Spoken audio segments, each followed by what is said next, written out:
The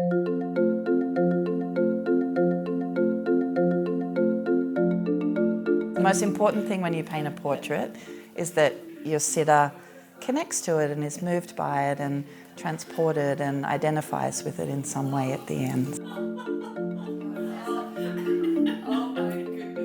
I'm Maggie Beer. I am fortunate to be a Barossa person. And what do I identify with?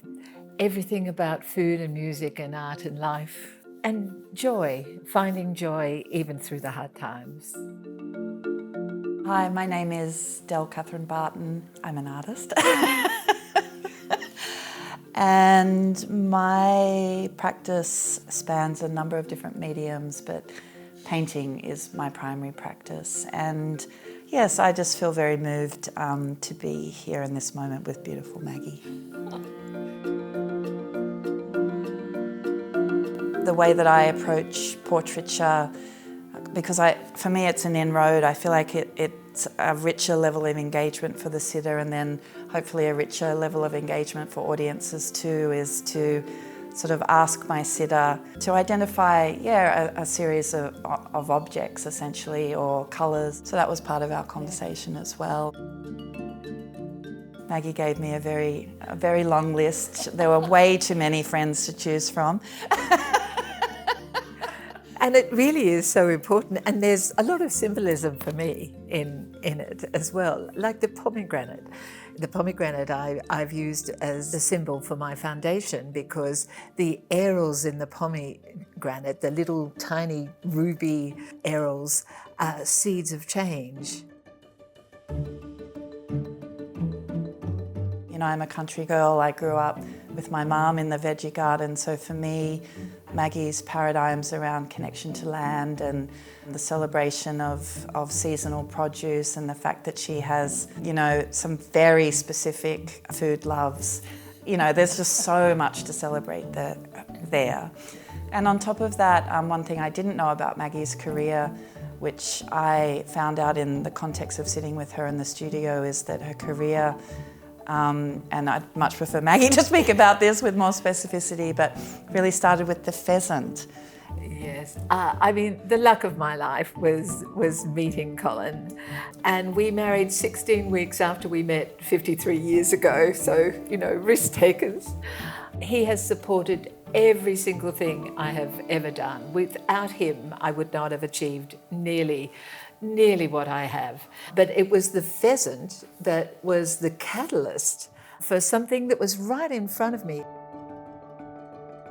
Because I'd left school at 14 because my parents lost their business and bankrupt, I didn't have an education, and so I was always searching for what I wanted to do, yet I'd always cooked, as my family always cooked. And so it was in me, it's instinct.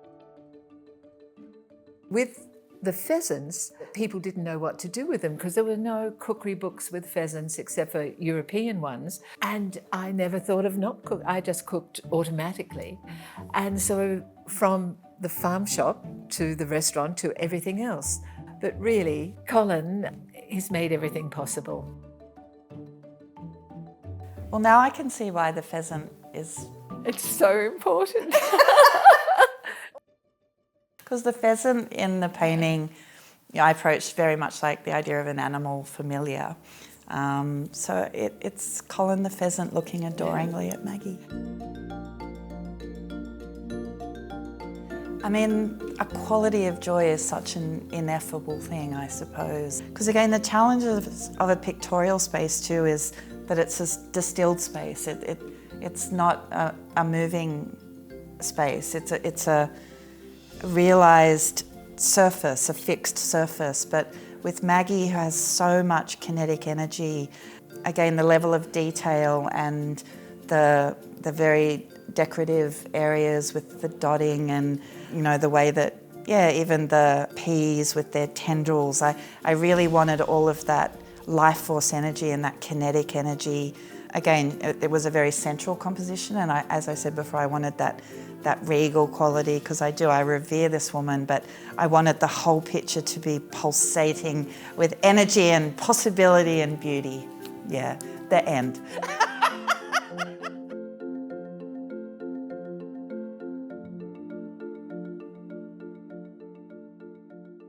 I don't like smiles in portraiture, so to capture something far more innate. And Maggie does exude that, and I feel like it's very easy for people to romanticize also the life of an artist or the life of a chef. No, I'm not a chef. No, you're I'm a cook.